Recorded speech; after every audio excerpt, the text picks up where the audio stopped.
Okay, welcome everyone. It is August 2021. I don't know how that happened. I'm just going to spotlight there. Okay. My name is Leanne Reagan, and you are here you made it. You cleared the decks. You made it for the Learning and Development Roundtable. We haven't met for 2 months. We've been on a break.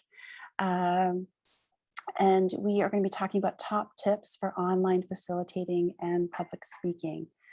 Let me know. So Lisa's saying first time. Welcome, Lisa. Let me know in the chat. Is this your first roundtable, your second, your fifth? Just pop a message in the chat there as we get started. Erin, it's your first. Anna, it's your first. Katie, it's your second. Welcome back. Allison, yeah, Pragya, it's your first. Lots of first timers. Welcome. Elisa's just joining us. Rena's not sure. Hi, Rena. Nice to have you. Donna, it's your second. Veronica, second. Great. Welcome, welcome, welcome. So normally I come to you from Nairobi, Kenya in East Africa, but today I'm in Toronto. So the ibis birds are not going to be an issue. In Nairobi, we have these beautiful birds that make a horrendous sound sometimes, usually when I'm doing the roundtable. And sometimes we have issues with electricity. So hopefully that's not going to be an issue this time. Welcome, you belong here. I'm so delighted that you made time to be with us. This is a community that's been running for about I think we're in our 9th year, and the intention is for it to be very supportive and acknowledging that we all need help and support. So you're here to receive the wisdom from the group, and also that you have lots to give. There's lots and lots of wisdom in the room. So please, please, please share what you have and what you know.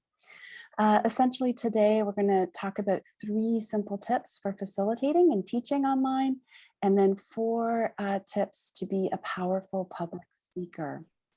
And by the way, I'm always really open to topics that you want to have me do in the roundtable. And this and the previous topics have all been topics that the group has chosen. So as we're getting started, if you are meeting me for the first time or you don't know me that well, these are some true tales of training. So let me know in the chat, what are a couple that you want me to talk about? So a wild bear, these all have to do with facilitation and training and teaching.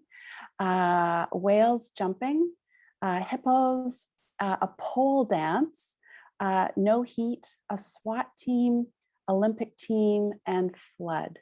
So let me know in the chat, which one are you interested in knowing about me, the brief little stories behind these. Welcome to those of you who are just joining. Jane's just joining us. Welcome, Jane. Okay, so I see pole dance, a lot of pole dance. It's not the kind of pole dance you might be thinking about. So I once did a workshop. Where was I? I think I was in Alberta, Canada.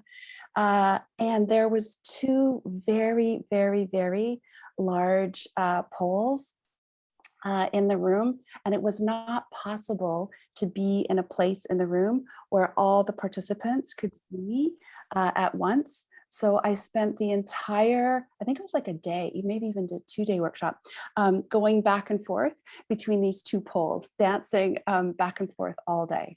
So that's my pole dance, my training pole dance story. Welcome, Elizabeth. I can see you're just joining us.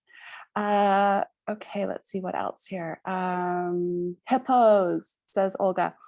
Okay, so I've been living in East Africa for the last 10 years, and I did a workshop one time, for those of you from who know Kenya, in Naivasha. And after our workshop, we went out onto the lake.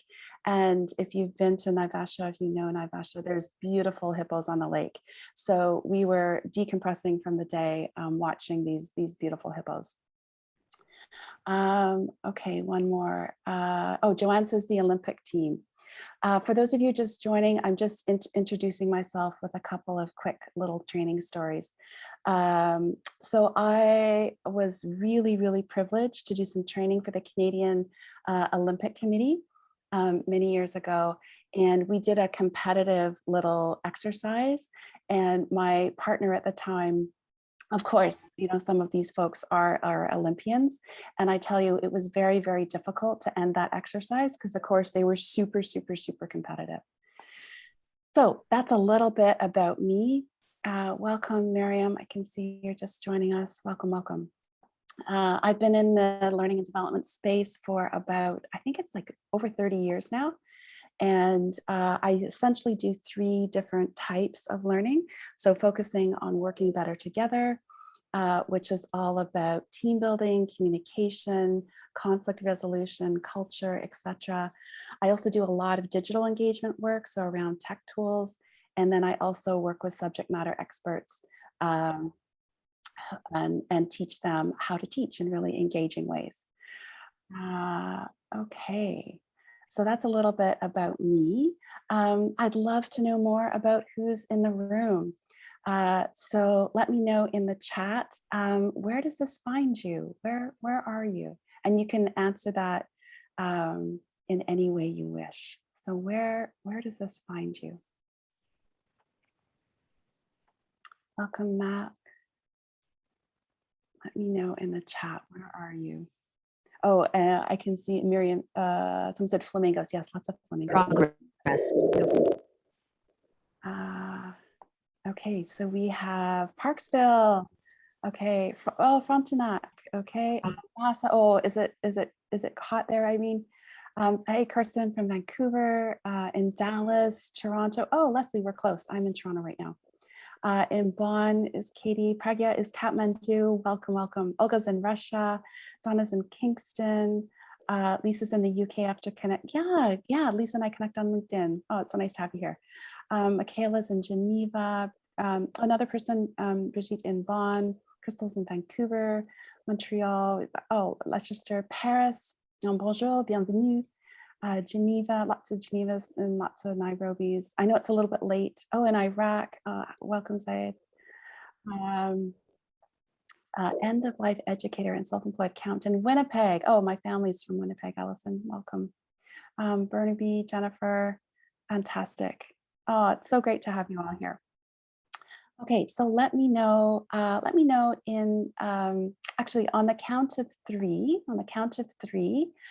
please feel free to unmute on the count of 3, only on the count of 3, and say hello to everyone in whatever language you wish. So on the count of 3, say hello and then mute yourself again. So 1, 2, 3, go ahead. Hi. Hello. Hello, everyone. Hola. That's so great. Lovely, lovely. Okay, and let me know in the chat, why are you here? Why did you decide to take this time and join us in the roundtable? So let me know in the chat, what made you decide to join us? Why are you here? Oh, Katie says, I loved your last session on tactiles. Thanks, Katie. That's lovely. Pragya says the topic is interesting. Hi, Marco. Oh, nice to have you back. Public speaking is always a challenge. Oh, I'm going to teach you some really simple tricks for that. Okay, Janice, help improve my facilitation skills. By the way, the old adage about people fear death more than public speaking, fear public speaking more than death, is actually true. There's some research to back that up. Personal professional development, want to become a better public speaker, says Jessica. John, hi John, it's been a while. Nancy, I like the topic. Will, opportunity to participate in a community of lifelong learners, absolutely, and hone my skills. Valeria, to learn more. Elizabeth, to learn more online delivery tips, nice. Anusha, to join a community about learning, oof, yes. Veronica, to improve my facilitation skills. Allison, I'll be educating online and wish to know top tips. Great. Jelly, hi Jelly, review my learning on facilitation. Lisa said, very interested as soon as you told me about it and what a wonderful opportunity. Christine is curious, Rena. So I could see you at 7 a.m. Yeah, to the west coast of Canada and the US. Good morning, early morning to everyone there. Crystal, I always love the tools you provide. Oh, thank you. Olga, better public speaker. Oh, great. There are lots of things here. Leslie says I'll be doing both, speaking on death and end of life. By the way, there are everyone in the group, there's some really folks with incredible backgrounds. So make sure that you connect with folks. There's lots of UN folks in the room. This counts towards UN mandated training. As I say, as Kennedy is just entering the room. Hi, Kennedy. Oh, let's get Kennedy in there. Yeah, he's joining. Okay, so a couple of things before we dive into the topic. Welcome, Kennedy. Nice to have you here. Oh, I think his internet's struggling there. So I really, at the end of our time together, my goal is for you to say, that was a really great use of my time. I had a great time and I learned a lot. So some gentle suggestions for that. Please ask lots of questions in the chat and offer your wisdom. I know there's lots and lots of skills in the group and really cool, interesting people. And know that we are recording. So you will get access to this recording, to the PowerPoint, to a resource workbook, as well as all of the prior learning and development roundtables going back 9 years, as long as you're a member. So you do need to be a member to get those resources. So let me just, if you're not already, and no pressure, but if you do want to join, you can sign up at that link there. It's free to join. Oh, nice. And people are sharing their LinkedIn. Thanks, Kristen. That's great. So again, if this is a one-off, that's totally fine. But if you do want a copy of the recording, if you want the PowerPoint, and I put together a resource workbook, if you want that, you do need to be a member. And signing up for the to be a member, this is what that sign up looks like. And please share if you have other people in your community that you would love to bring into our community. Please feel free to share that link. The more, the merrier. And sometimes people get mixed up when they think, when they've signed up for one roundtable, they think that that is being, but you do actually have to join at the membership link. So signing up for one roundtable is not the same as being a member. Okay, also, if you're not a UN staff, don't worry about this next piece. But if you are a UN staff, this does count towards UN mandated training. So please make sure you need to sign the attendance sheet today. It's the same type of sheet that you would sign if you did in person. And I'll share that link through the training. Okay, and then mark your calendars. Loria's asking about the roundtable link. If the joining link, I think you mean, Loria, let me know if that's what you mean. And if you just scroll up a little, actually, I can just do it again here. There's the sign up link right there. So then you'll become a member. You'll get all of the invitations and access to all of the resources. So September 24th is our next roundtable. And I've actually already got the topic, thanks to you folks, because we did a poll a couple of months ago and people were interested in communications training.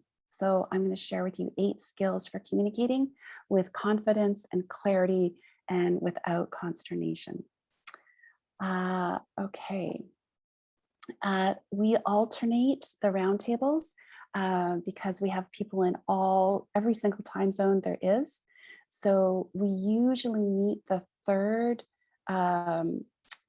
Thursday or Friday of the month, usually unless there's a holiday, and it alternates between Thursday at 5 p.m. East Africa time and Fridays at 10 a.m. East Africa time. Okay, so just a quick recap before we jump in. Please make the most of your learning. You carved out time to be here, so please engage as much as possible. Sign up to be a member if you want to get those resources and invite your friends and colleagues. And if you are a UN staff, only if you're UN staff, don't worry about it if you're not. Make sure that you sign that attendance sheet. Mark your calendars for upcoming roundtables. And also, please feel free. I'd love, I'll just put this, I'm just putting this in the chat. Let me know if you have any topic suggestions, any future roundtables. I'm always looking for ideas from members. So welcome, Tony. Tony's just joining us. Welcome, welcome. So feel free to add your suggestions there. Okay, and then at the end of today, I will also share a link. I'm always looking for feedback. So I will share a link for, to a feedback survey, and there's a little surprise at the end of that survey for you. Okay, before we jump into the content, any questions, anything that's bothering you? Oh, let me see. Aaron's saying, Leanne, I'm not seeing anything you put in the chat. Oh gosh, thank you for thank you for letting me know, Aaron. I had sent some notices to people in the waiting room, so it was still going to the waiting room. That was a test. That was a test, everyone. You passed. No, just made a mistake. Okay. Yes, Naomi, I will share the UN link in the chat. And Kristen, thank you so much, and Aaron for letting me know there. Okay, so you should be able to see that link to join now. Okay, anything else before we dive in? Oh, and I'll also put, please feel free to share topic suggestions for future roundtables. Okay, great. Okay, let's dive in there. So we're going to talk about 3 simple tips for facilitating and teaching online. I'm a big fan of keeping things simple, simple, simple. So you're going to learn how a shower hook can make you look like a star. You're going to learn a tool about a tool that will help you design inclusive workshops called my S.A.K.E tool. And you'll look at how do you lean into learning? What is your bias and how can we make sure to get around that so that we're inclusive? You'll also learn 4 simple tips for being a powerful public speaker, including 3 or 4 miraculous roles that water plays in public speaking, what Wonder Woman and starfish have in common, and how you can use them for public speaking and to overcome nervousness like that. And then the most powerful and overlooked tool in public speaking that's hidden right beneath your nose, and why the letter M needs to be given the boot for effective public speaking. We'll also, hopefully you'll have a good time, we'll have some giggles, you come away feeling relaxed and inspired. I'll share a ton of resources with members after the workshop. And again, if you are a UN staff, you can count this towards your UN mandated training. Okay, so why now? You know, why are we focusing on public speaking and online facilitation now? I'd love to know in the chat any specific, what are your specific questions or issues? Write this.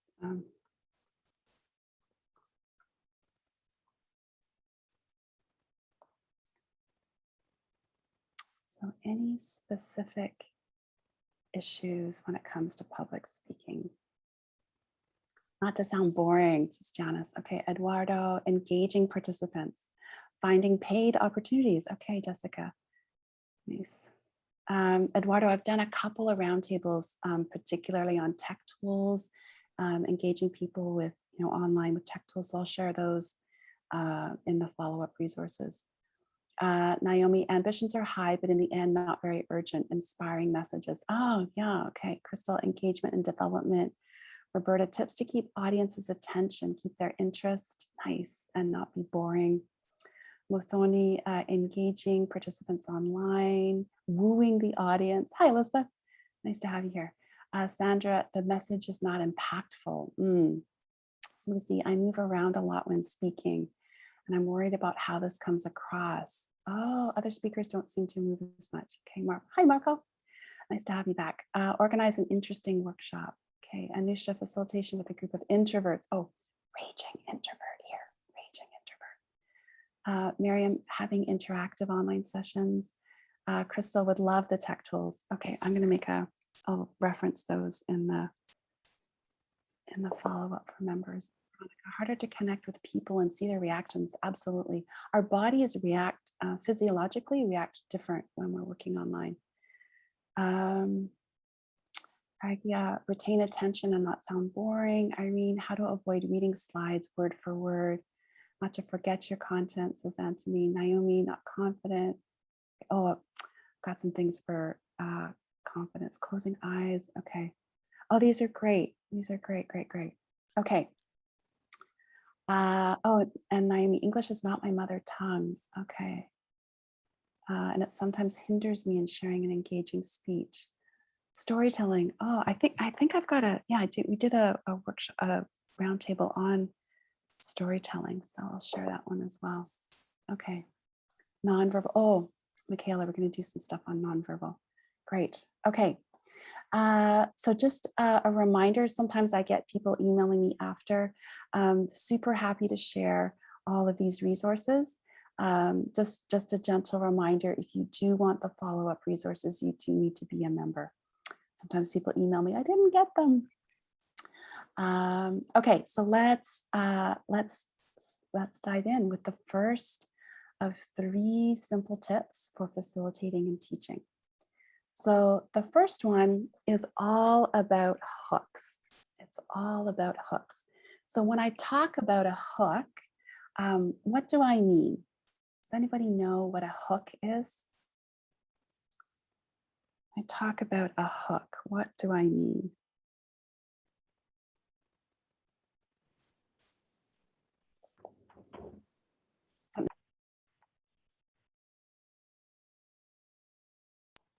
Yeah, something to grab your audience's attention from the start. Yes, it catches attention. It's I like that, Kirsten. A little intrigue. Absolutely. Some tools to cause interest. Yes. So Tessa's just joining us. Welcome, Tessa.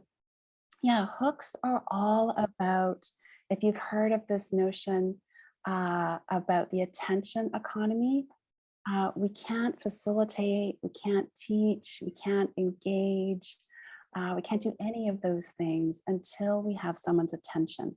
That is the very basic level that we need to get to first.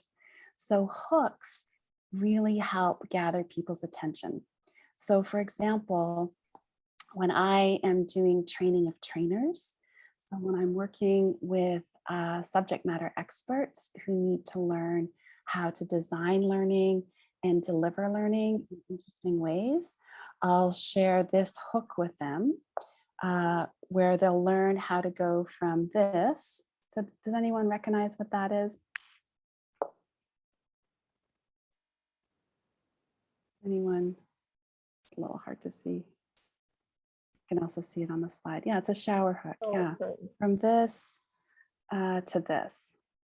So this is an example of a hook, pardon me, when I'm teaching training of trainers. So I'll say, you'll learn about hooks and go from the one on the left to the one on the right.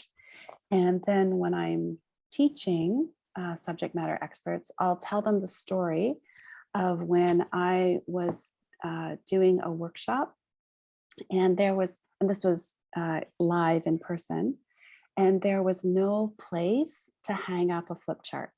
There was no place, you couldn't put it on the wall, there was no space, etc.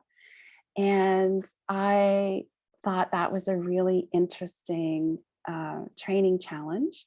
So I ended up designing, I took 2 pairs of pliers and I simply made this into this.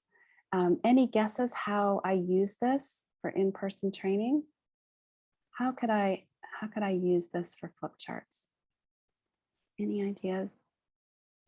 Yes, Lisa, over a door. Yeah. So so two of them go over a door.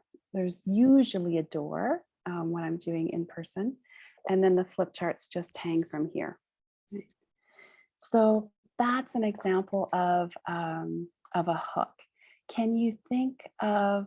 Oh, I can see a couple people aren't muted. So unless you have a question, I'm just going to mute you. But if you do have a question and you wanted to ask it instead of typing it, please feel free to do that. So any examples of hooks that you've seen in workshop or hooks that you've used? So any examples of a hook? So hooks grab people's attention.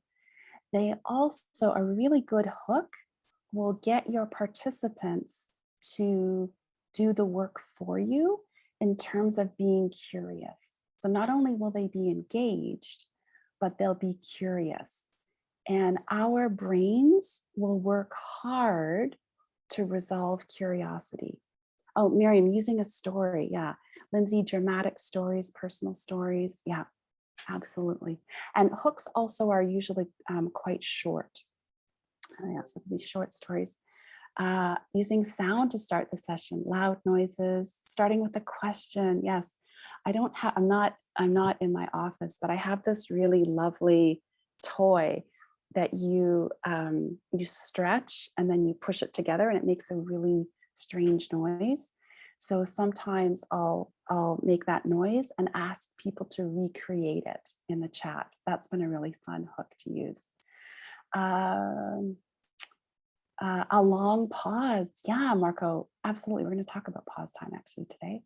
Anna, your stories at the beginning. Yes, yes. So I did a bit of a hook when I was introducing myself and giving you the power and control to figure out which hooks you wanted to know about.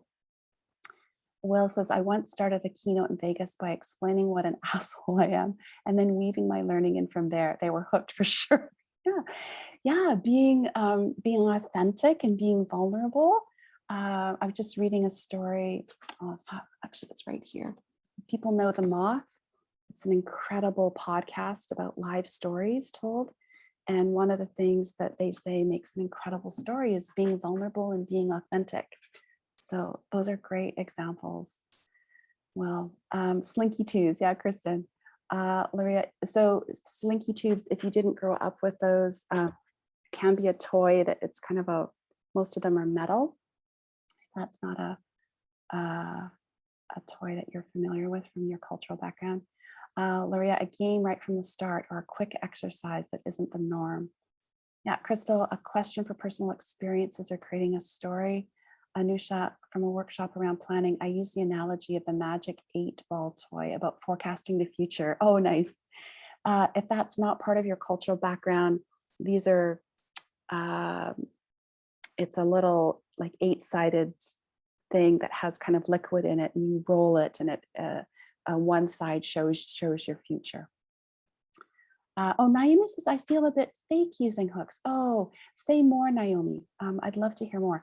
Hooks need to be authentic. You don't want the equivalent of clickbait, right? So a clickbait is a hook, but it is a disingenuine, sleazy, unethical type of hook. So yeah, absolutely. Hooks have to be ethical and moral. Oh, memes. Jessica uses memes. Absolutely. Oh, Luria has to jump off. Have a good rest of your day, Luria. Naomi, the audience might think she did a public speaking training using this tool. Oh, okay. Yeah, so it needs to be something that feels comfortable for you. A hook isn't going to work, isn't going to be the right hook for you if you don't feel comfortable using it. Eileen saying, having a popular surprise question, someone popular to open the session, even if it's only a recording. Sure, absolutely. The power of a really good hook is that it creates a curiosity gap, right? It creates a knowledge gap that our curiosity will work hard to fill. So let me know in the chat if you've a surprise guest. Okay. Let me know in the chat. Have you ever had a really long work day and it's late at night, and what you really should do is go to bed because you're really, really tired.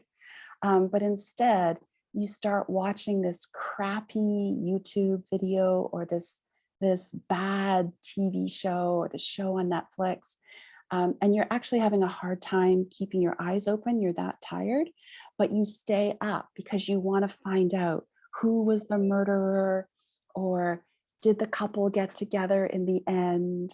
Has anyone done that? Let me know in the chat if you stayed up longer than you should watching a bad show to find out the ending.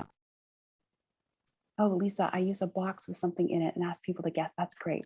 Story of my life, says Josephine. Yeah. Will, yes. So frequently, yeah. Look at all the chats coming in. So that is your brain. That's how powerful curiosity is. That's your brain overriding biological needs such as sleep and or hunger to resolve your curiosity. So that's how powerful good hooks can be. You can also write up your content as hooks. So this is from a digital engagement, some intensive digital engagement training I'm doing in Malaysia with human rights organizations. And let me know which column is more interesting to you, column A or column B. Which one would you rather learn about identifying and picking your targeted stakeholders, or would you learn pain plus 4 equals stakeholders? Okay, so nobody, I don't think, is saying A. Yeah, no one's saying A. So the difference between column A and column B is using hooks. It's exactly the same content. Column A and column B is exactly the same content, but column B uses hooks. I write the copy for my roundtable trying to use hooks. So in the learning objectives, I'll use some hooks. And I try to address some pain points first. Okay, so that's a little bit about hooks. And it's a very simple, especially for online facilitating and teaching. Hooks can really get your participants focused, engaged, get them curious, and it's not difficult, right? Very, very simple tip to use some hooks. By the way, the Heath brothers, if you've ever heard of the Heath, just put this in the chat. So Chip and Dan Heath, one of their sayings is, aha is more powerful when preceded by huh. So aha is more powerful when preceded by huh. So in other words, if you can get people curious, like, what is she doing? How? I do a data analysis training. And when I ask people to get ready for the data analysis training, I literally say, please bring some examples of what makes for a good toilet. And then in brackets, I put, no, that's not a typo, right? So they're like, toilets, what? Data analysis? So getting them curious there. Okay, let's move on to our second one. So this is all about the S.A.K.E tool here. And I'd love to know from you. Let me know in the chat. What are some things, I have to say this in a careful way so I don't give it away. What are some things that you, when you're facilitating a workshop, when you're leading a workshop, you're teaching, what are some things that you're trying to teach? So let me know in the chat. So some examples of things that you teach or facilitate. and try to be specific. So mindset, oh, that's okay. Yeah. I'm going to mark up this slide as you go along. Excitement for some, oh, that's a good one. Excitement for a subject. Lindsay, you said knowledge. Let me know what kind of knowledge, please, if you're okay. Kristen, communication and collaboration. Just try to be a little bit more specific if you can, Kristen. Oh, Lucy is guessing the thing there. Okay, at this point, I need some examples of some things that you teach. So Audrey is counseling skills. Oh, Crystal is future thinking. Huh, okay, I'm gonna put that here, but I'm not sure. So I'm marking this up, and this will become clear in a minute. Okay, welcome to those of you just joining us. How their opinion matters. Oh, that's a good one. I think that goes there. Environmental law, Jacqueline. Oh, good for you. Okay, I'm gonna put that here, I think. Oh, Lindsay, that's a great one. Competencies. Okay, I'm gonna come back to that. End of life care. Oh, great, Gail. Okay, I know there's a number of folks in the group focused on end of life care. Give me a little bit more specifics if you can there. Same thing, Crystal, training and development. Just give me a little bit more there. Healing through movement. Okay, I'm gonna put that there. Will, how to position difficult topics in a conversation so the audience will engage and feel safe. Oh, okay. Oh, that's a really good one. Anusha, leadership skills. Okay. Lindsay, empathy. Compassionate bridge building. That's probably a couple of different ones. Gail, I'm going to put that one there. Lindsay, leadership. Okay. Conservation content. Great. Oh, don't you just love the incredible breadth of expertise we have in the group here. Security awareness is Lucy. Raising awareness on sustainability issues. Client management. Okay, says Christine. Human resource management. Okay. Developing internal controls. Okay. Training tips and tricks. Great. Miriam. William says sales. Okay, I'm going to put that here. Listening for skills. Nice. Staffing. Maybe there. Okay, I'm going to just skip to the end here. These are great. Lots and lots of things here. Climate change. Oh, that's a good one. Where would I put climate change? Maybe here. Good manners and everyday work delivery. Okay. Here. Okay, and Charles says hygiene. Okay. Oh, I'm just gonna mute.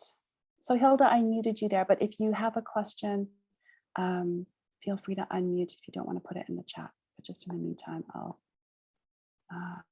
Okay, so what do you think? So this tool is called the S.A.K.E tool. So it's an acronym, and someone talked about competencies. So this tool is actually based on, I was supposed to be doing a UN training in Cairo with people from all over the world. And it was supposed to be a competency-based training.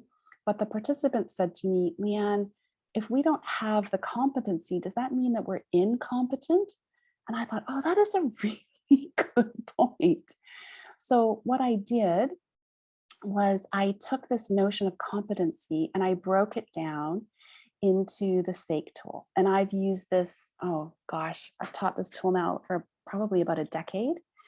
And it starts with the notion that you can look at this for your own sake. You can look at this from the sake of your participants. You can look at this for the sake of your organization, for the sake of your community. You can have different mindsets when you're using this teaching tool. So notice the plethora of S's, and then the K's and the A's are roughly tied. And I didn't specifically see any E's. I'm sure they were there, but I didn't specifically see any. So any guesses what the S stands for? What does the S stand for? Feel free to put that in the chat. Someone actually got all of them earlier in the chat. Skills, yes, skills. So when we are teaching, when we're facilitating, we often will teach skills. We'll teach people how to do things. So if I'm teaching a swimming class, as an example, I might say by the end of these series of classes, you'll be able to swim 2 lengths of the pool doing front crawl, right? So S is skills. What does the A stand for? What do you think the A stands for? Attitude, yes. This is the one that people either say that's got no place in my training, or it's such a huge part of what they do that they can kind of take it for granted that all of their students know this, right? Or feel this. So attitude is mission, vision, values. It's making it evocative.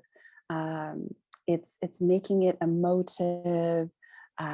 It's what place does this training, how is this going to bring meaning to my life?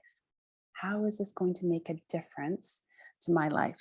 So in the swimming example, the attitudinal piece might be all about water safety, right? And how to keep yourself safe when you're around water, and how to keep other people safe, and having a healthy respect for water. Okay, what does the K stand for? Yes, exactly, knowledge. So this is not rocket science, but the interesting thing with this tool is that people will have their bias, and I will share in the resource workbook. I'll give you a worksheet where you can put your workshops on this worksheet and count up how many things are you focusing on skill building, how many are at attitude, knowledge, etc. And you'll see your bias, which is great for people that have the same preference as you, but not so great for people that don't have the same preference, right? And we're not looking for scientific mathematical precision. It's not like it has to be 25, 25, 25, 25, but we do want to make sure that we at least touch on all of those things, right? Because all of them are really important. Okay, and the E, what do you think the E is? This is the one that's usually missing from workshops. It's often. So Jelly, emotion is a good guess. Emotion would come into the attitude piece. So the attitude piece is all about emotion, vision, values, meaning, experience, Miriam, exactly. Right? So this is the only one that comes into play when you're not with the learner anymore. So this is how are you setting them up to get the learning to leave the room? So in instructional design terms, we call this transfer of learning, right? How are you getting them? How are you supporting them? How are you setting them up to use the learning after they leave you? And this doesn't, I don't mean, sometimes people are like, oh, Leanne, I have like, 500 students. Do you mean I have to spend an hour with every person holding their hand, answering their questions? No, it can be 100% asynchronous, but it's giving them some tools to help them apply the learning. So how am I doing that for you? I've set that up already here.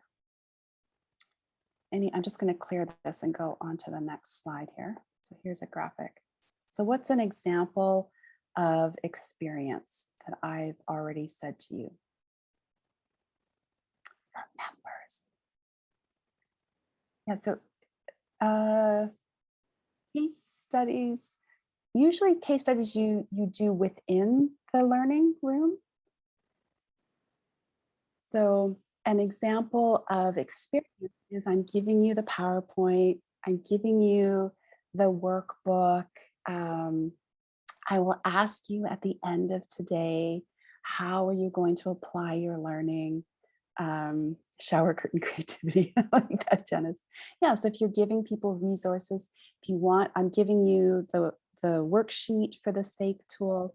I'll give you a survey that you can take that kind of looks at your preference for the S.A.K.E tool. So all of my workshops build that experience in. I'm so passionate about my learning and your learning. I'm just gonna, I think someone unmuted by mistake there. I mute people quickly, but if you did mean to ask a question, of course, just let me know. So I always build in experience, and yet, because I want that learning to leave the room. This is not an academic exercise. I want to support you in your online teaching, in your online facilitation. And if I make it hard for you to apply your learning, then I'm not doing a very good job.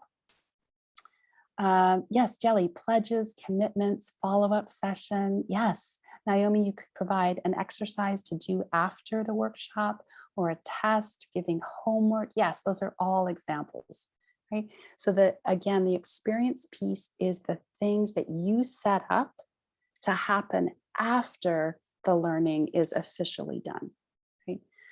Yes, Jessica, invite people to follow up with you directly, yeah, or with each other, right? Make connection, the learners make connections with each other.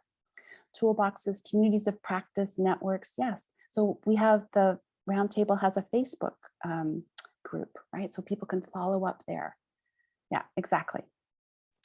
Okay, so what do you think? So I have a survey that asks people, they fill in when they go to, and I'll share this with you, when you go to a workshop, what's most important to you, and what it's measuring is your S.A.K.E preference. What it's measuring is, are you mostly concerned about skills, attitudes, knowledge, experience as a learner? Because how we are as a learner tends to be how we are as a teacher, right? We leak that bias, we leak that preference in our teaching, in our facilitation. So what do you think? In the chat, feel free to respell S.A.K.E in the order of people's preference. So there's, I don't know, maybe 400 responses on this survey now. So I will tell you the collated answer of what's most important to people. So in other words, in the survey, if you think that, say, attitude would be most important, and then K, and then S, and then E, then you'd write A, K, S, E in the chat. So what order of importance do you think people have for the S.A.K.E? So feel free to scramble those letters and write them in the chat.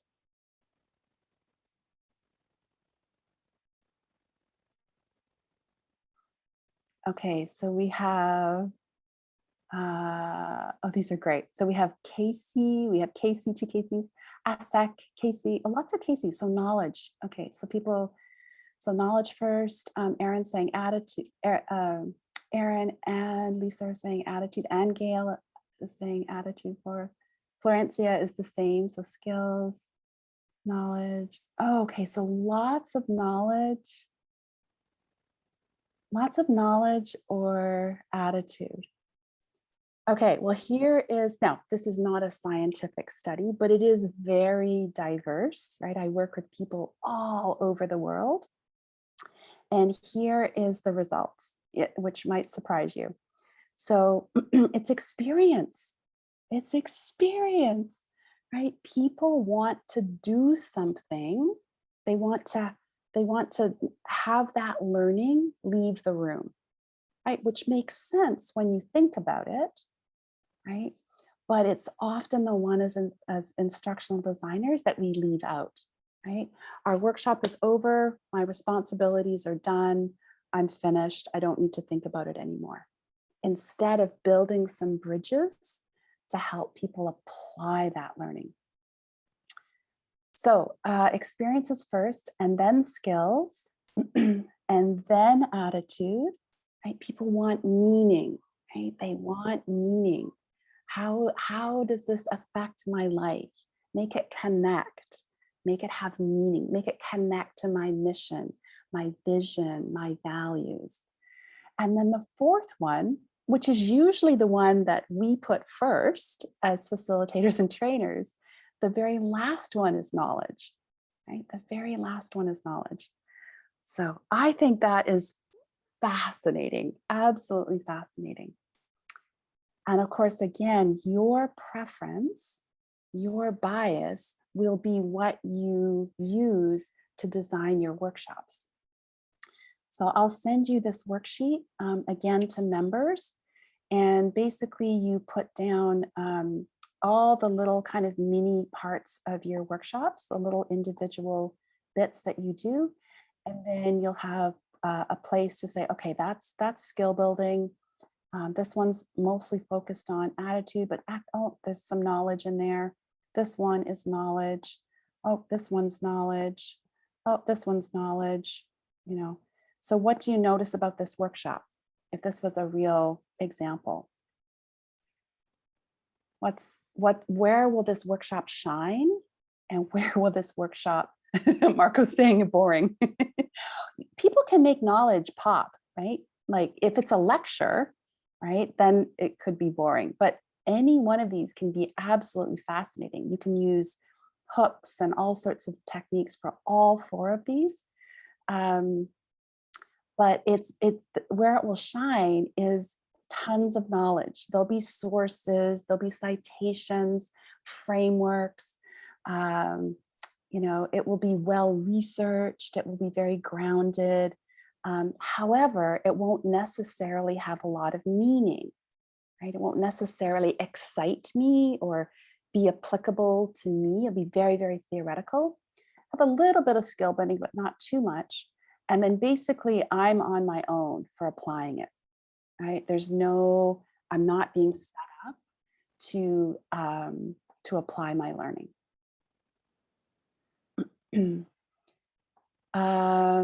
Okay, Naeem, I'm also most insecure about knowledge and put the K first, while experience I have, so I'm not prioritizing that. Interesting. Oh, okay, great self-awareness there, Naomi. Okay, Marco, can it depend on the audience? Let's say an academic one. Oh, great question. So I did this exercise with a bunch of academics, and yeah, my goodness, they were all knowledge. Like they really had that covered.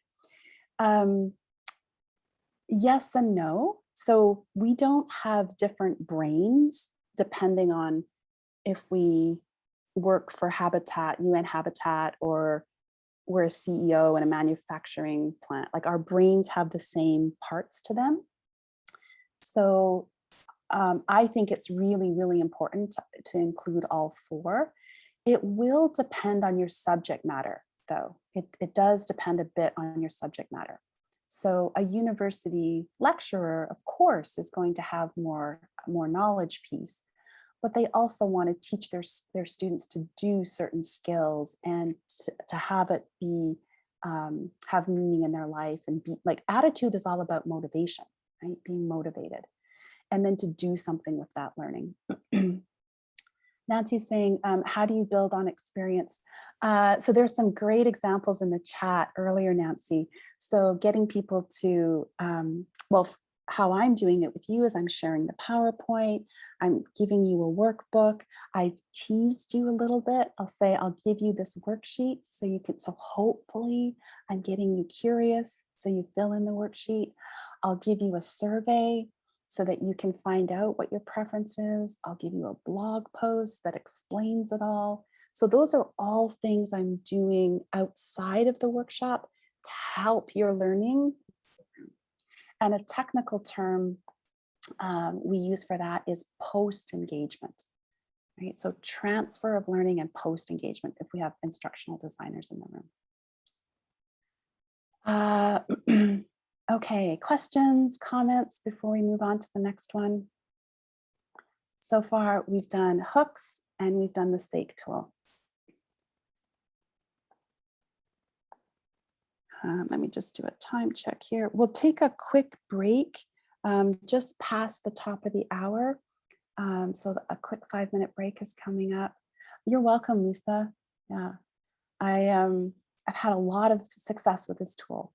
It's really, really simple. And I think the most important thing is it shows you your bias and it shows you what your preference is. And if we don't examine our biases, if we don't examine our preferences, that's how we'll design our workshops, which work really well for people that have the same preferences, but it's not inclusive for people who don't. You're welcome, Anusha. Will jump in. Okay, you're welcome, Will. You're welcome. Okay, so let's do our third tool. And then after this, we'll take a quick break. So the third tool, the first two are the hooks. Super simple, right? Super simple to create hooks in your training, in your facilitation work. And then to use that S.A.K.E tool to make sure that we're being inclusive. And then the other one is this third one here. So I'd love to know in the chat, I would love for you to explain to me how to get from point A to point B. So imagine you are trying to direct me from where you are right now, okay, wherever you are in the world right now, to some place of your choosing, someplace a couple of kilometers away, a couple of miles away. So feel free in the chat to explain to me, how do I get from where you are right now to some other place that's near you? And just while you're doing that, Eliza's asking, or sorry, Elliot's asking, I love the tool. Is it possible to share on our emails?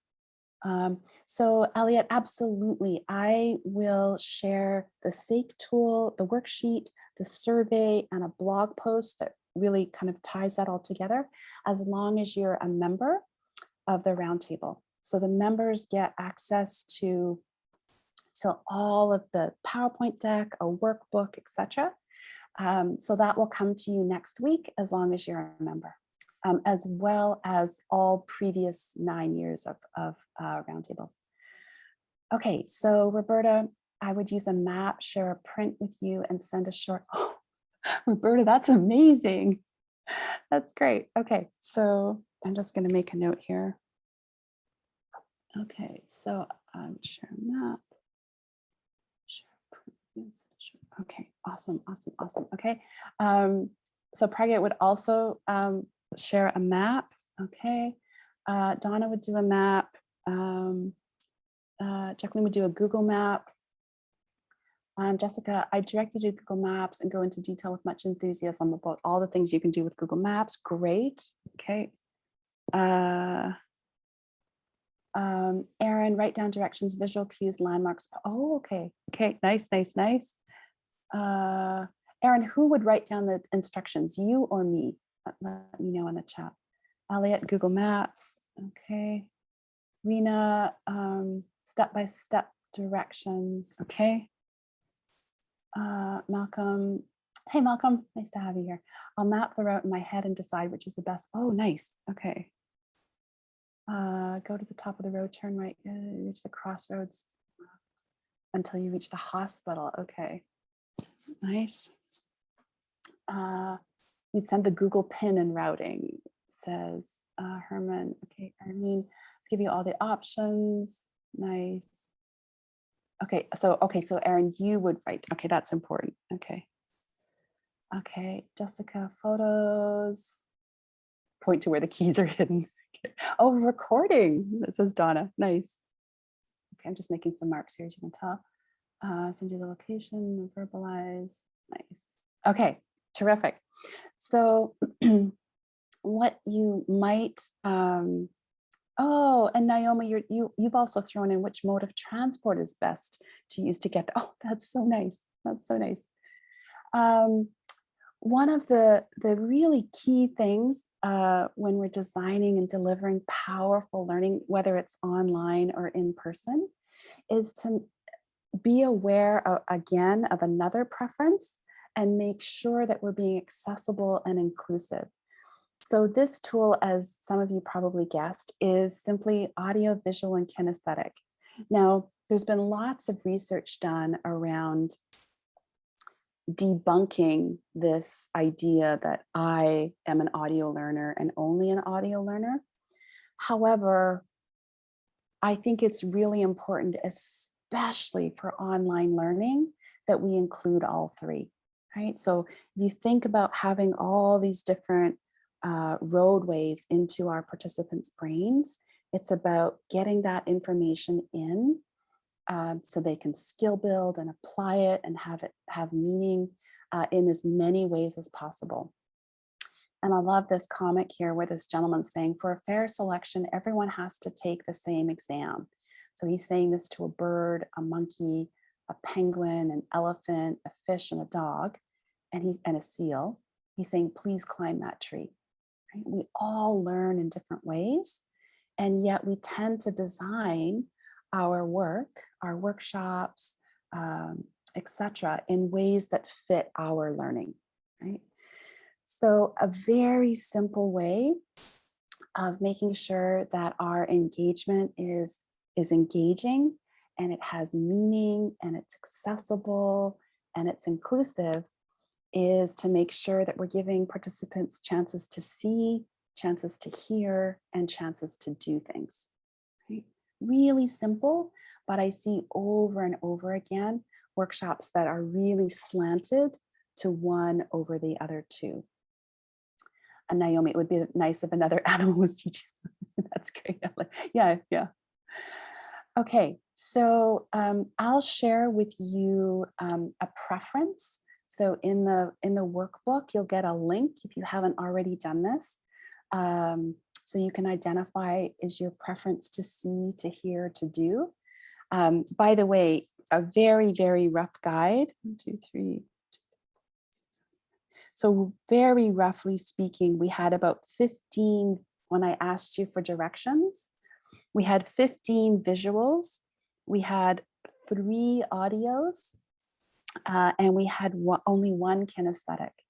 And the kinesthetic was for the teacher, not for the person learning, right? Now you could say that maps are both audio and visual. So this is just a really rough calculation. But let me know in the chat, which do you think is your strongest? Are you audio? Are you visual? Are you kinesthetic?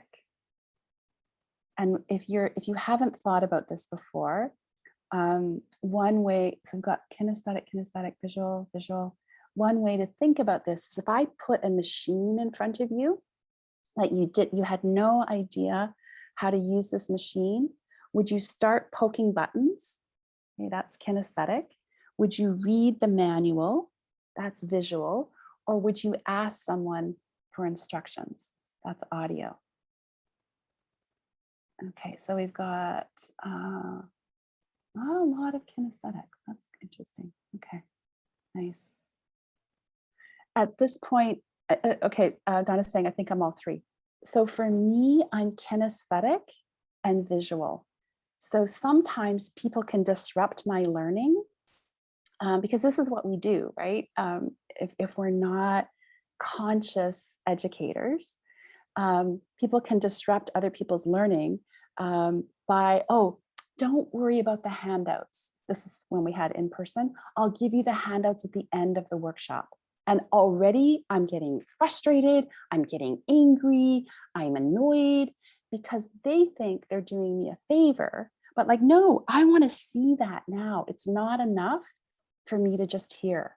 It's not enough for me to just hear. I need to see. I'm one of those people that are constantly making notes and connecting things. And, that's how I get learning into my brain. Okay. Let me know in the chat, how do we help our audio learners? What are things that we can do? I'll just put this, how do we support audio learners?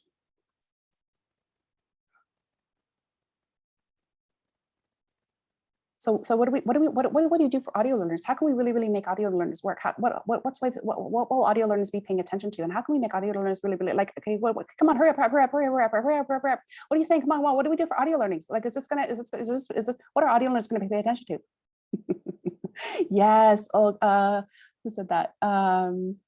Roberta, change the tone of your voice. We're gonna talk more about this in public speaking, clear speaking, vary your pace, vary your speed. If you're talking really quickly and especially audio learners will be, Donna's nodding her head. Yeah. It's like, what? And I could see, I think it was Allison, like your eyebrows were completely knitted together. Like, what is this woman doing? Yeah, check your breathing, pause time, watch your. So we're going to talk about the AVQ for the purpose of the GBGQLR, and then the have you done the kerdunkadunk fluffle fluffle DBQ thing? Allison. So it's the words that you're using. You may have noticed some people had some lovely examples of toys, and because we're from all over the world, I was trying to pick up on cues, thinking, would everyone know what that cultural reference is? So being aware of terms you're using. There's also one thing that, background music. Yes, Marco, exactly. Music, videos. There's something that people are missing though. There's one really, you're making an assumption. Anecdotes, yeah.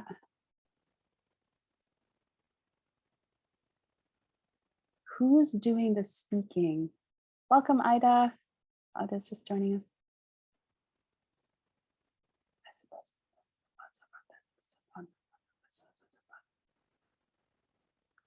Yeah, have others people speak, Sandra. Yes, Anusha, allow people to ask questions. Yeah, exactly. We're a large group today, so it can get a little bit chaotic online for this, but small group work really helps audio learners because they need to process. One way you can tell an audio learner if they're doing this, they're actually speaking. Right? And sometimes they can annoy other learners, but they're actually getting that information into their head. Okay. What about visual learners? What about visual learners? What can we do? Just putting this in the chat.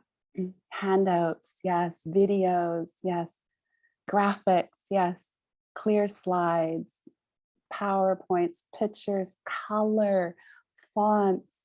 I had a visual learner say to me one time, did you know that the exact point of your circle in that chart is not in the center of your handout? So they will notice aesthetics, right? They will notice the branding. Yes, Lisa, the color. Yeah, exactly. I once had a participant when I was doing this as part of a much longer training of trainers. She literally stood up and she said, that's what flip charts are for. I had no idea why people ever use flip charts. So what kind of learner was she not? If she'd never used flip charts, what was not important to her? What was she not prioritizing? She didn't use flip charts. Yes, seeing Pragya. Yes, visual. Exactly. She didn't prioritize visual learning. Exactly. Okay, and then our third one here at YouTube. Yeah, YouTube is great for visual and audio if we have the sound on. Okay, what about our kinesthetic learners? They want to do things. So how do we help our kinesthetic learners?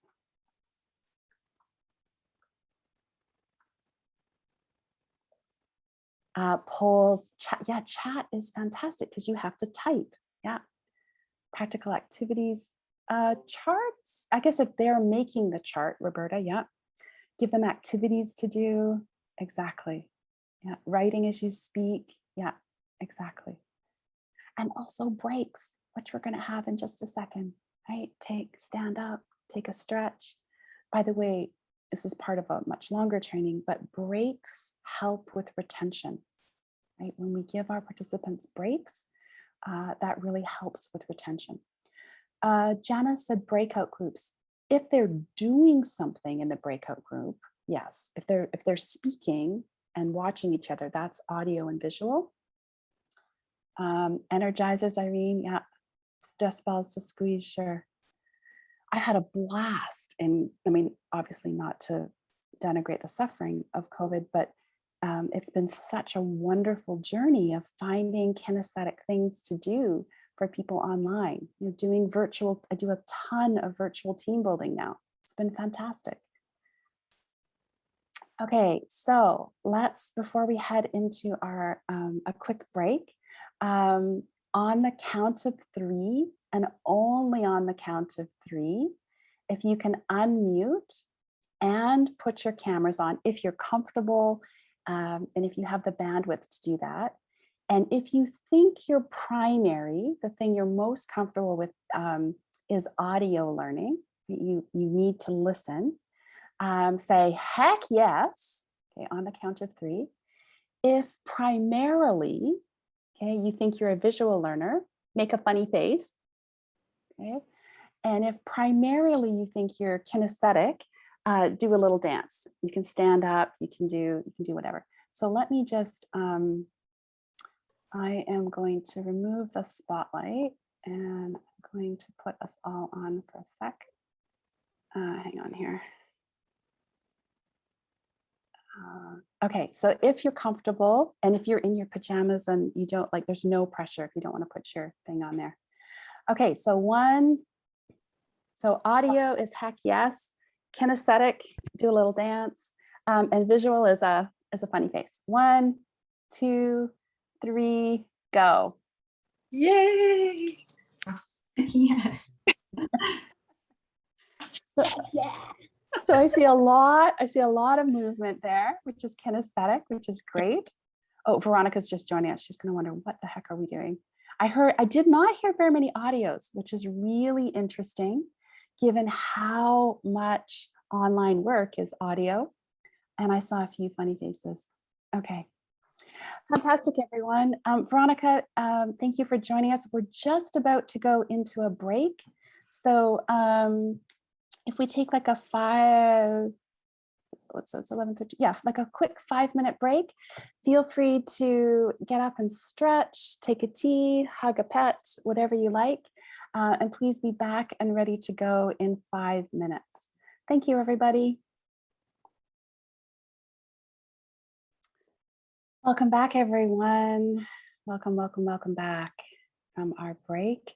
So congratulations, you've done a lot. You've done a lot in an hour and a bit.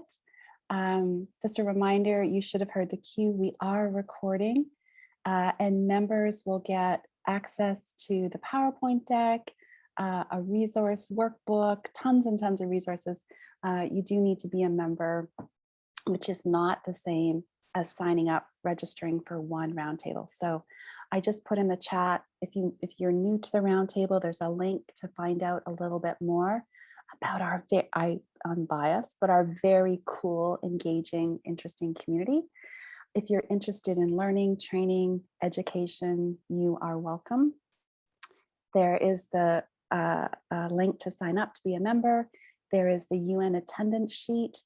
If you are not a UN staff, you don't have to sign the UN attendance sheet. That's only if you're a UN staff and you would like to get credit for this course.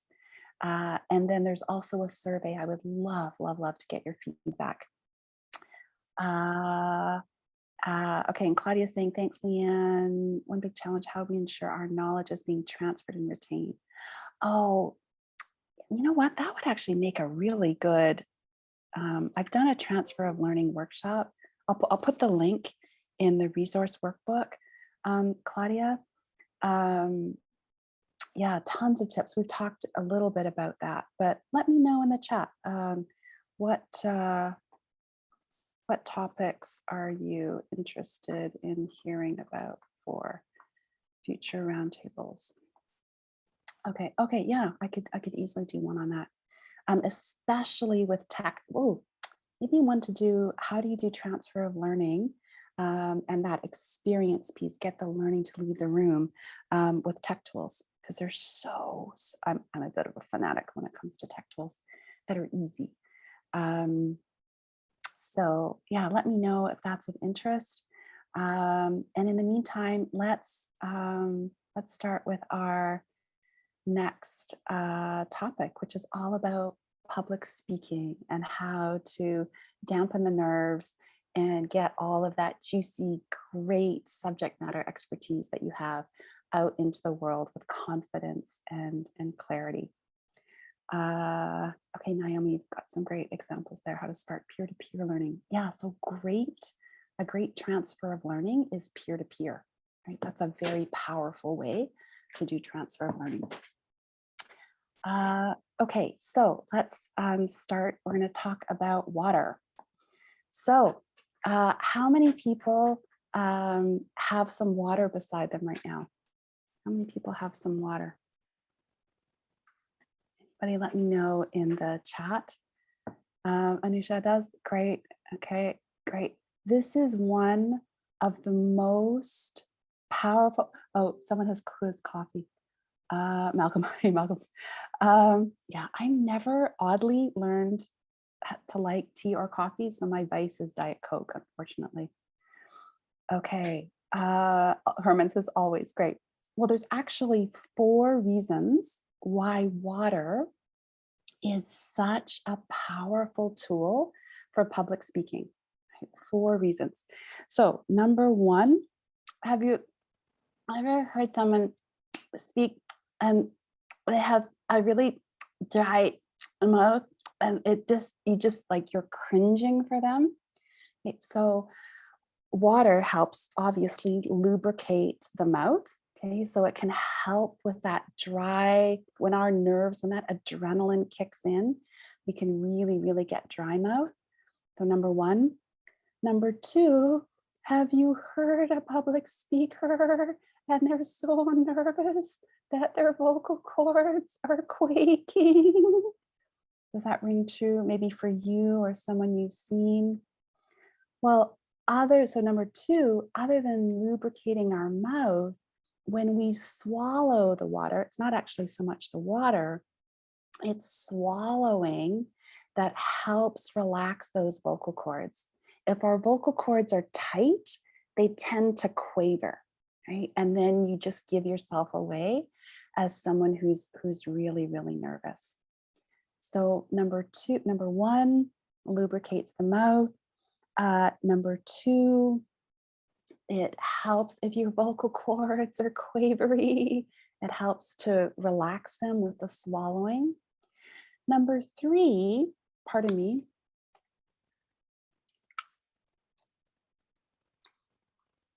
If I'm stuck, if I'm like, uh-oh, what was I gonna say?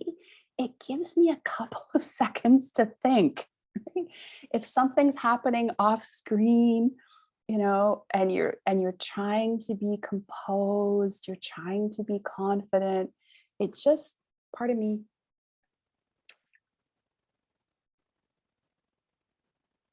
Oh, I didn't mute myself there. I should have muted myself. It gives me, 3 or 4 seconds to just like, okay, what was I going to do next? Okay, I'm on again. So that's the 3rd reason. The 4th reason, and I say this very carefully because it's a very powerful move and should only be used in dire circumstances.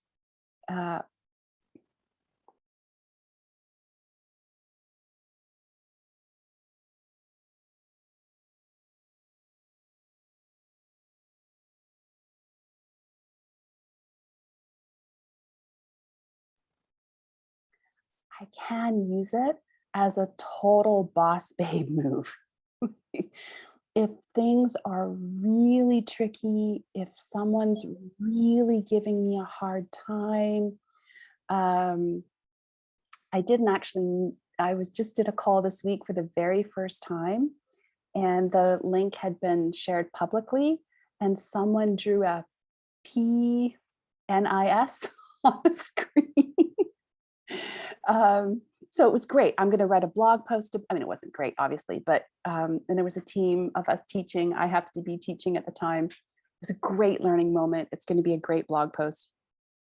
But if I really, other than a couple of seconds, if there's a big power imbalance, if there's been some racism, if there's been some ableism, if things are really, if someone is much older than me, and maybe they're making sexist comments, as the instructor, you have a lot of power, right? You have a lot of power. And if I play that out for a couple of seconds, I'm clearly taking the power. It's a very, very powerful move. Now, you only want to do that in extreme circumstances. And I could count on one hand. I've taught more than, I think I'm almost up to 45,000 participants in and from, I think about 150 countries now. It's very, very rare. But if you're holding that stage and making people wait, it's very powerful. Conversely, most of the time you're wanting to probably equalize the playing field. Comments, what do you think about those 4 moves around water? Janice, you muted yourself when you took this step. Are you saying to take a long drink and mute? Yeah, you know what? I've actually, could you hear me swallow? I've been meaning to do this for like a year and a half. The first 2 times I swallowed, was it disruptive? Did it sound, I don't actually know the answer to that question. But if I, pardon me, you couldn't hear, Janice. Okay. So Josephine, you could, and Heather didn't notice. I love that this is what makes learning so great. It was the same action on my part and 3 very different reactions, right? Which makes teaching the best job in the world, I think. So you might want to see, depending on your mic, I don't use cordless. I'm always afraid that they're going to run out of battery. So it depends on the sensitivity of your mic, etc. Okay, so water, number 1, dry mouth. You ditch the dry mouth. Number 2, it relaxes those vocal cords with the swallowing.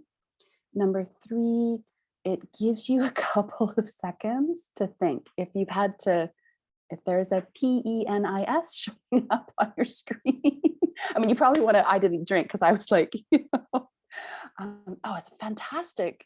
Actually, and I was doing a global leadership workshop, so it was fantastic learning after, not planned, of course. Oh, Janice, I was actually asking about muting everyone. Oh, so I just muted myself.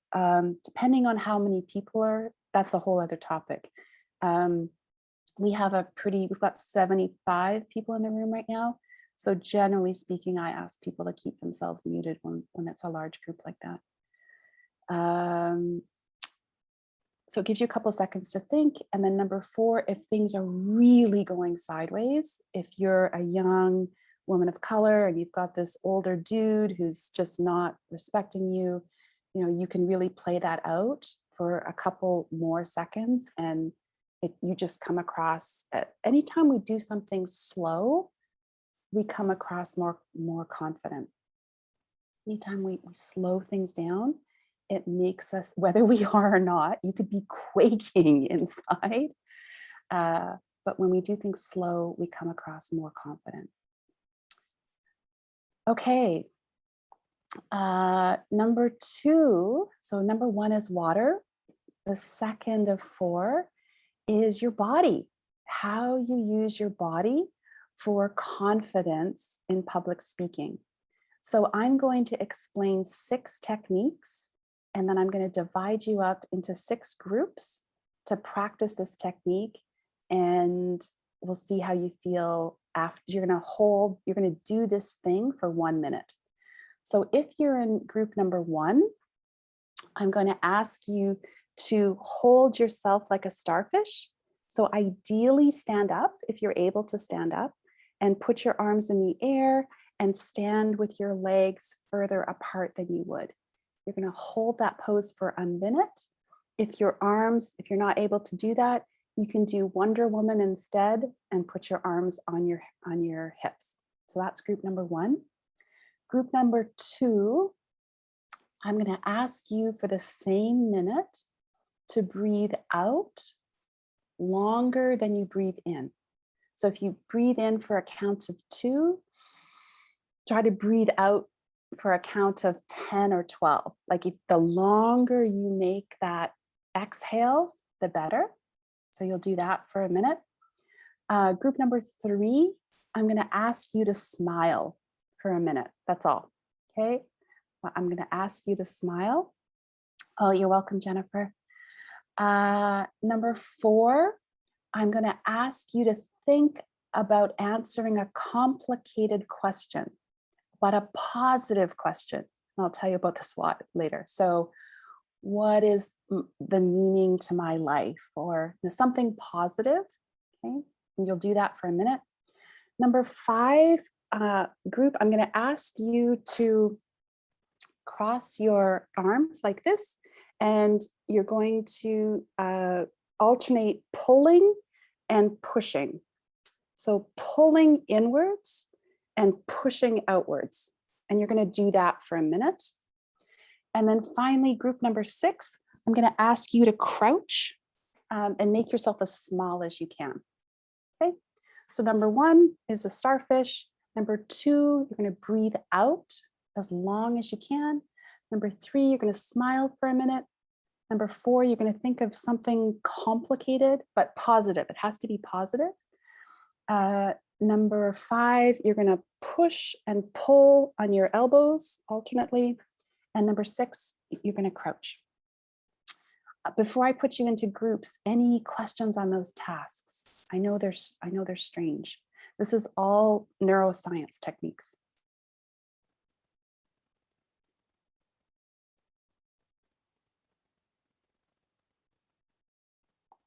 Okay, so here are your groups then.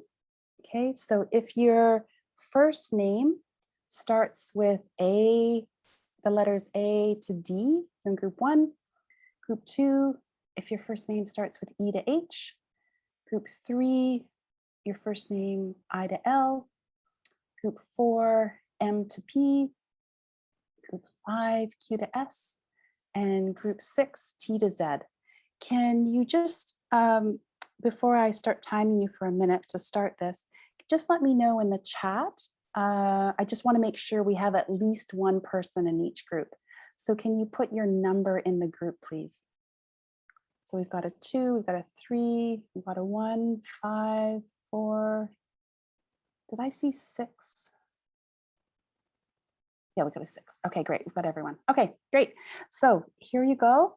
I'm going to give you 1 minute to do your task, and then I'll explain what the heck this is all about. Here we go. Go.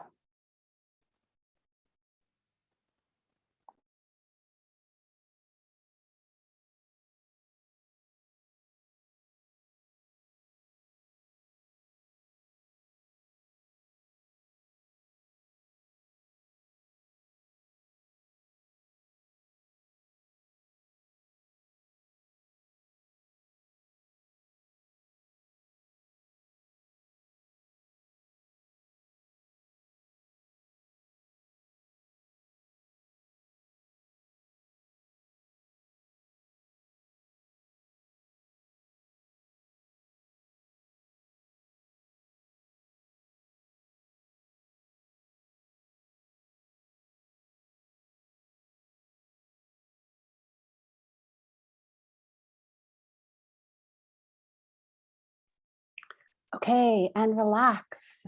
Good job. Good job. I know that might have felt a bit strange. So let us know in the chat what your number is, okay, what group you are in, and how you're feeling. Just a couple of words about how you're feeling. So if you're comfortable sharing, put your number and how you're feeling. So we have 2 lightheaded. Oh, sorry, Erin. This is 3 happy. Anusha's big, strong, relaxed, a bit more awake, calm, stretched, more relaxed, more awake. I want to find slightly maniacal. That's just me. Okay, I want to see a number. Okay, Veronica, this is okay. So notice Veronica number 6 is tired. That's important. Okay. Oh, comforted by myself, Tessa. Oh, interesting. Okay, so let's go through them. Thank you. Thank you for trusting me and doing those. I know they're a bit unusual. So let me explain. So the starfish pose is Amy Cuddy's research, which there's been some controversy about it, just because she didn't really have a control group, but she has a TED talk about this. And basically what you're doing, this is the only technique that it would be difficult to do in front of your participants. This is one you would probably want to do off camera. But basically, Rena, it's Amy Cuddy, C-U-D-D-Y. So basically you are increasing your testosterone and you're decreasing your cortisol. So if you're a really nervous public speaker, that's something that is, you have lots of gifts in other areas, but that's particularly challenging for you. Right before you go on camera, that's a really great technique to use. You will feel instantly much, much better. Number 2, the breathing. That's a way, if you are anxious, if you're nervous, if something really jarring has happened, you're upset, this is not a technique for the long haul. This is not going to help your mental health in the long haul. That's an important caveat. But in the moment, if you need to be calm and confident for your participants, the longer the difference between your breath in and your breath out, the more calmer you'll be. And it is remarkable how quickly that works. So you have to be careful of your mic. You don't want to be, that's not going to go over well with your participants. But if they're on a break or you can mute yourself, you're struggling, you can do that without them knowing it and just bring yourself back to being a bit more relaxed. Number 3, this is a neuroscience. These are all neuroscience techniques. Your brain does not know that there is nothing to smile about. So if your brain, if your brain, Anusha, sees you smiling, your brain is like, huh, Anusha must be happy. I'm going to make her smile. I'm going to make her feel happy. Now, again, please I would be gutted if you went away from this thinking, oh, this is how I'm going to manage my mental health in COVID. This is not a long-term strategy. This is when you're in front of a group, you've been thrown sideways, something is, you're nervous, etc. If you just smile, your body will think that you're happy and it will instantly relax you. It feels very weird. The more upset, the more nervous you are, the last thing you feel like doing is smiling. But I've used these when I've experienced some trauma, when things have really gone sideways, and it is remarkably effective. Number 4, when you are nervous, when you're anxious, when you're upset, when there's been a homophobic or racist, a joke, something like that has gone sideways, your brain is using the oldest part of your brain, the base part of your brain, the part of the brain we have in common with reptiles. Blood is draining from your brain. It's going to your hands. Doesn't matter whether you've ever thrown a punch or not, but your body is actually getting ready to fight. So having that blood drain from your brain is not, oh, and your hearing decreases. That's not a good place to be when you're trying to teach, right? So if you think of a complicated question, you're forcing your brain to go from the base part of your brain up to the prefrontal cortex. So you're forcing your brain to switch channels as it is and use your prefrontal cortex. That's the most sophisticated part of the brain. It's the newest part of the brain. It's what we use to decode humor, to do strategic thinking, to be innovative, creative, etc. I did this workshop I did this technique in another workshop for some participants, and the person who had number 4, when he came back, his feedback was, "I feel terrible." And I'm like, "Oh, really?" I said, "If you don't mind," I said, "can you share with me the question that you were thinking?" The question he was thinking about is, when is this going to end? When is COVID going to end? So it was not, so that's why the positive thing in there, that was a good learning for me. That can really help you, again, use that prefrontal cortex. So as opposed to the fight, freeze, or flee, you're using your prefrontal cortex. Okay, and the last one, if you tend to be someone who is in your head a lot, you're not necessarily aware maybe all the time of how your body's feeling, this really simple technique that I just learned from Marsha Shandur, who is a magical speaker, and I've worked with her a lot. She does professional storytelling. She taught me that one, and it just helps you get grounded in your. I'll write it in the chat. Close, she's remarkable. Oh, Kristen knows her. Yeah, I just can't say enough about her. So if you need to be aware of your body, if you find yourself kind of floating away, that's a very simple way. And again, I can be doing this right now and you don't know that I'm doing it, right? If I'm really, really nervous and something is going sideways.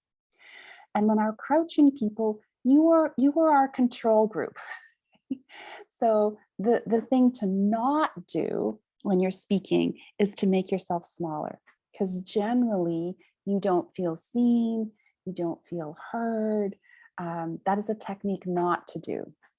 So alternately, if you put your shoulders down and back, if you take up a little bit more space with your hands, that helps convince our brain that we're not going to die. We're going to get through this. We have lots to offer to our communities and to help us relax. Okay, so we've talked about some techniques to help you relax in your body. We've talked about some powerful ways that water, just simply water, can help. The last one is your voice, right? This tool that you have right literally under your nose.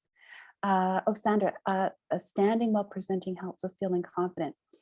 It depends. So if I'm in person and I'm needing to amp up my power, if I'm needing to increase my power, if I'm working with people that are maybe older than me, or maybe they're not automatically having respect for me, I will stand in the middle of the room.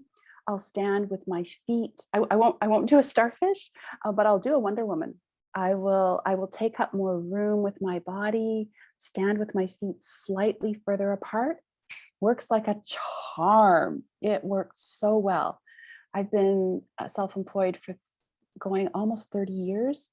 And I started doing that right at the beginning when I was working with people that were much older than me. If, however, I'm in a community where I have typically more power and privilege, unearned privilege, color of my skin, my level of education, my language, the last thing I will do is stand up. I will sit. I'll spend a lot more time sitting, and I won't sit at the middle, at the front. I'll sit off to the side. You have to be a little careful because you want people to see you. And I will make my body smaller. I won't have my shoulders down and back. I will make my body smaller. Oh, for virtual meetings. Sure, Sandra, you have to, depending on your camera, the same rule holds, right? Depends on who you're working with. But absolutely, you can stand as long as your camera can catch that. Josephine, we visual learners get distracted since you misspelled communication. Oh, great. Did I do that here? Oh, I did that on purpose. Can I fix that right now? I can. Does anybody know why? Like, I ran this through spell check many, many times. And sometimes it misses stuff. I don't know. I don't know if anyone knows the reason for that, but I love that you brought that up, Josephine. Thank you. Okay, so there's 3 kinds of communication. The most important one is the one that nobody knows about. So number 1 is verbal, right? So that's the words that you're using. Number 2 is nonverbal. So we've talked about how we hold our body, how much space we take up or not. Where are your shoulders? Oh, and for women, you know, one really ineffective technique, women, we tend to, when we're not feeling very secure, we tip our heads to the side and we cover our mouth, right? So we want to make sure that our bodies are looking confident, even if we're not feeling confident, right? We want to make sure that our bodies are feeling confident. So if 1 is verbal and 2 is nonverbal, what's the third one? Any guesses? We've got verbal, nonverbal. Jessica says energetic. Oh, I love that. Good guess. It has the word verbal in it. Oh, kind of, Anusha. That's not the word, but you're on the right track. Anusha says emotional. Okay, this person is doing it right here, kind of. Eye contact. So eye contact would be nonverbal. Anything you're doing with your body. So here's an example. So like I could really have like 3 PhDs. I could have like 3 PhDs and be the foremost expert on teaching trainers, like trainers in the world. But like if I could have like super many PhDs. So modulation, yes, Marco, you're getting. Oh, volume is part of it. Yeah, it's what we call paraverbal.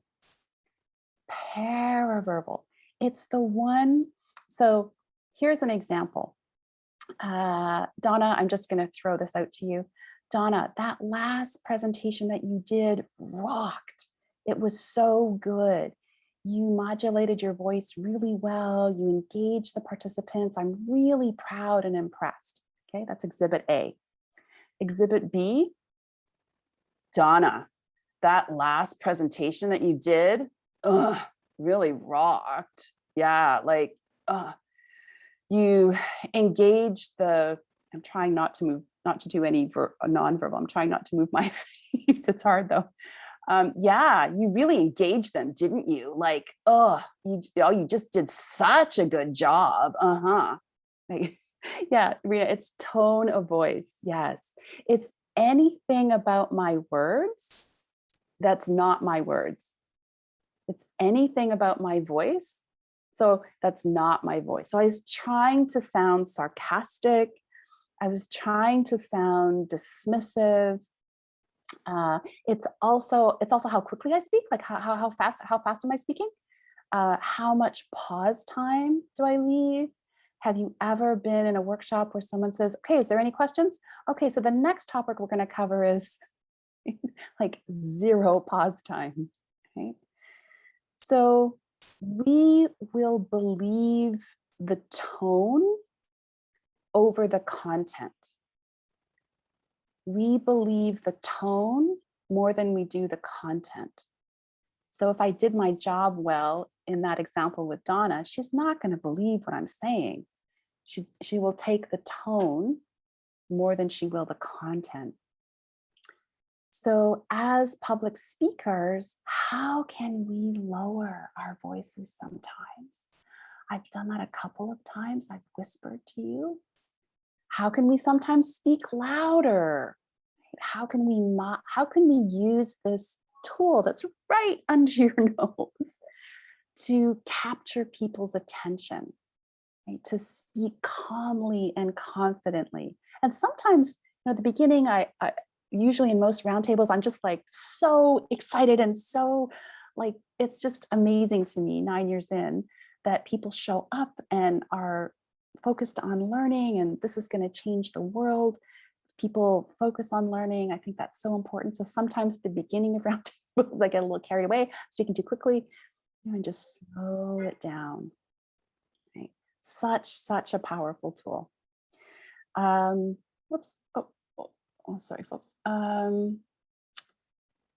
did I do here? Sorry.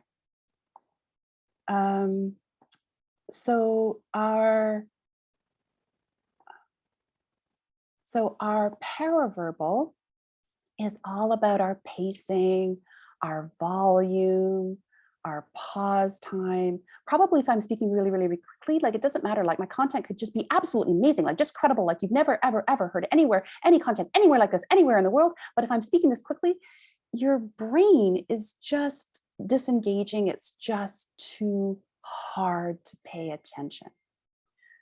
The other incredibly powerful thing about pacing is the slower we speak, the more confident we sound, right? So when we get really, really nervous, we tend to speed up. As a public speaker, if you can just slow down some, it doesn't matter that you've got a million butterflies in your stomach. If you slow down, you sound much more confident, right? Think about a very, very prominent historical speech and who said that speech, something that was just, can you think of an example, someone I might be thinking of? This is a remarkable social change speech that was made historically. Yes, Josephine, I have a dream. So so 3 people right off, right? The interesting thing, yes, Esther, the slower we speak, the more confident we become. Now, Martin Luther King spoke at the very bottom of the range. If I speak too slowly, I've lost you. But Martin Luther King spoke at the very, very bottom of the range, which is 99 words a minute. 99 words. If you get below 99, it's not going to be effective.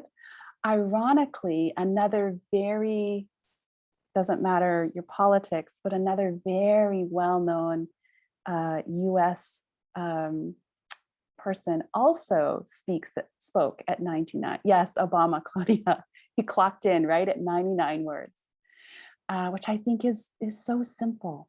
Right now, we have to remind ourselves if we're in our body and we use those other techniques to relax, the voice can also help us relax and help our learners sink into the learning. Okay, so I'm just, Marco's saying Pepe Mujica to the youth population in Ecuador. Oh, I don't know that person, Marco. If it works for you, feel free to share a link. That sounds really lovely. Thank you for sharing that. Okay, so the last one, the 4th one is the letter M, the letter M.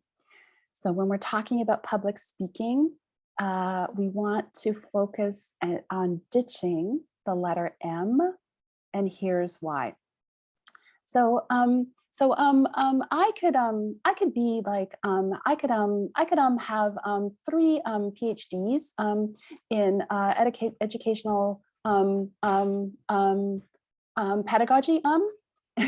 It does not matter if I say too much. Now, if you are not in your work, if you don't speak English, there are other words that you can pick out in your own language. But in the English language, sends up red flags to our brain that this person does not know what they're talking about. They just do not know. The difference between and is massive. If I say it's a natural pause when I'm speaking. It sounds human, it sounds natural. Our brains don't flag it as there's a problem. But as soon as I add the M and say I don't sound very smart. And it doesn't, I could have 3 PhDs in the topic, but that M is going to kill it. Okay, so just looking at the time here. So Lisa's saying auditory preference, 99 words per minute seems to be about normal. Oh, actually, so 99, not very many people speak at 99. We think at 1,200 words a minute, we speak anywhere from about 250 to 350. So 99 is very slow. So you may need to practice that, especially when your inclination, when you're nervous, is to speed up. You have to fight that inclination. Okay, as we're sliding into our conclusion here, hats off to you. You carved out time. You made time for learning and engaging with rock stars from all over the world, literally. We've talked about hooks. We've talked about the S.A.K.E tool. We've talked about the audio, visual, and kinesthetic, and what is your preference. We've talked about really simple tools for public speaking. Water, how that helps in 4 ways. Different techniques like the starfish, that tool right under your nose, which is your voice, and why ditching that letter M is important. Notice the letter M, that's a hook. That's an example of a hook, right? So hopefully you had a good time. I will send all of those resources to those of you who want to become a member. I've just put a bunch of links in the chat there. If you're new to the roundtable and you want a little bit more information, there's a link. If you want to sign up and become a member, it's free. If you're a member, you get all the invitations sent to you regularly. You get access to 9 years of roundtables, the recordings, etc. If you're a UN staff, there's the link. Please make sure you sign, fill in that. Did you hear it? I just said, I'm always so conscious after I do the M thing. Again, if you are a UN staff, make sure you sign that sheet today, and then I'll send that off to UNON. And I would love, love, love to get your feedback. So there's a quick little survey with a little surprise at the end. So let me know, what's one thing that you want to try when you finish the workshop today and you think about enriching your online work and your public speaking. Thanks, Margaret. What's one thing that you are keen to try? Let me know in the chat. You're welcome, Jelly. Oh, and this is just the tip of the iceberg. I do much longer workshops on helping people design and deliver impactful training. So let me know in the chat there, what's one thing that you want to try? Thanks, Veronica. Lovely to have, oh, the elbows. Yeah, it's easy, right? Easy, Tessa, easy peasy. Miriam's going to use hooks more. Great. The neuroscience is Crystal. Great. What else? Anyone else? The water tricks. Yeah. Oh, water and the S.A.K.E tool. Great. Yeah, I'll send you all of those things. The complicated questions, speaking slowly, etc. Great. Nice. Oh, thanks, Olga. Well, speaking of the next workshop, make sure to sign up to be a member if you're interested. Please share. Please think of 5 colleagues and friends that you think might like the roundtable and share the link with them. Mark your calendars. The next one is September 24th, and it's on 8 skills for communicating with confidence and clarity.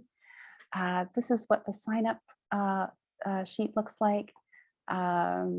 The feedback survey, would love, love, love for you to fill that in if you have a minute and get the little surprise at the end. Next week, I will email out the PowerPoint, the audio and video recordings. Also, I put together a workbook, so that will come your way as well.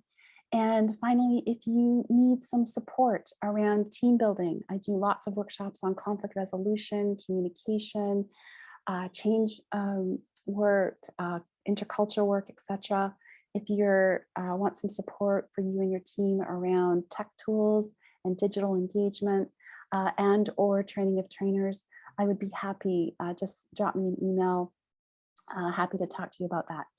Thank you, everyone. On the count of 3, feel free to unmute and say goodbye to your new friends and colleagues in whatever language you wish. So 1, 2, 3. Bye. Bye. Bye. Bye. Uma bela. Bye. Luego, gracias. Thank you so meeting. much, everyone. Stay Bye. safe, stay well, stay creative, and hope to see you next month. Thank you so much for showing up and doing the work that you do. It's gonna stop the recording now.